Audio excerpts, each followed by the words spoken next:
अस्सलाम वालेकुम भाई। वालेकुम अस्सलाम। क्या हाल है भाई, ठीक है? अल्लाह पाक का आपका नाम क्या है? मेरा मोहम्मद असद। और आपका हिसाब? मोहम्मद शफीक पहलवान, शफीक पहलवान भाई, कहाँ से आए हो? फैसलाबाद। फैसलाबाद कौन सी जगह से? मोहम्मदपुर से। ये कितने जन वाली है माशाल्लाह आपने? माशाल्लाह 5।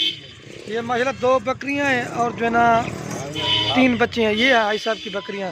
भाई साहब जो चीज़ वीडियो में देखी थी वही थी या कोई और थी? वही चीज इधर कोई मसला तो नहीं है ना? किसी किस्म का कोई मसला नहीं। अगर कोई भैया ना चाहे तो? नहीं, आपने हमारे साथ तो बहुत प्यार किया आपने। जी माशाल्लाह। बहुत खुश हैं। जी माशाल्लाह। ये है वो तो फैसलाबाद भाई साहब ने माशाल्लाह 2 बकरियां ली हैं प्योर गुलाबी। ये देखें, कोई भी हमारे फार्म का विजिट करना चाहता है वो भी कर सकता है। मेरे चैनल को सब्सक्राइब नहीं किया तो सब्सक्राइब कर लें। ठीक है जब अल्लाह हाफ़िज़। ये माशाल्लाह। बहुत शुक्रिया जी। जी माशाल्लाह आपने माशाल्लाह। बहुत अच्छा हमारे साथ किया।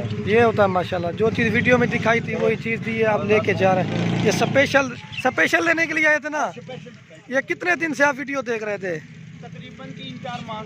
ये देखिए मतलब 3-4 माह से वीडियो देख रहे हैं। आपके सब्सक्राइबर हैं। जी जी माशाल्लाह। अगर ये देखिए प्योर गुलाबी बकरियाँ लिए